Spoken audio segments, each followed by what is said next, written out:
Novanto adalah ketua DPR, politisi. Tetapi pada saat yang sama, Novanto adalah seorang pebisnis. Kita bisa mengatakan bahwa aktor-aktor bisnis itu sudah masuk ke dalam jantung negara dan kemudian berusaha mengatur kebijakan-kebijakan negara sesuai dengan kepentingan-kepentingan bisnisnya.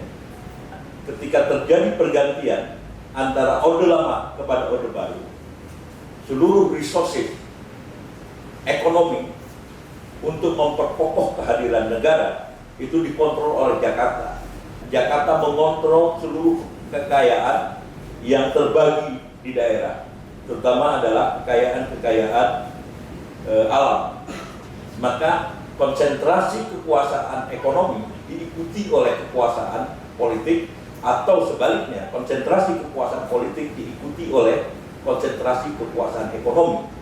Munculnya kaum kapitalis atau yang kita sebut sebagai kaum pengusaha sekarang ini itu adalah byproduct dari state formation pada masa Orde Baru.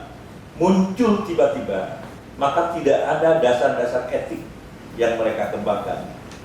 Ketika kemudian patron mereka merontok, yakni Soeharto, lalu kemudian negara Orde Baru, mereka kemudian menjadi kekuatan-kekuatan yang paling otonom, terutama karena sistem yang disodorkan pasca Orde Baru itu adalah sistem demokrasi. Maka seperti yang sering saya katakan, yang terjadi adalah migrasi modal ke dalam dunia politik.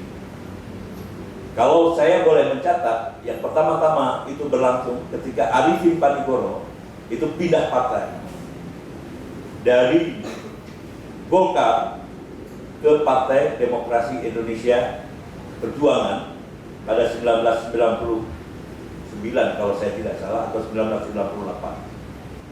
Kelahiran mereka tidak didasarkan kepada dasar-dasar etik atau dasar-dasar etika yang benar.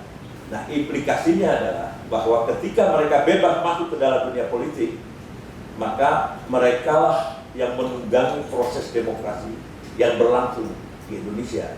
Gitu. Saya kira Golkar, ya, Gerindra itu adalah partai-partai para pengusaha yang kemudian berusaha mempertahankan posisi dari ketua DPR sekarang ini dengan memanfaatkan kekuatan politik yang telah mereka kuasai, yang kasarnya sebenarnya telah mereka, kekuatan politik yang telah mereka beli sebelumnya, lalu dengan mengatur pergantian orang.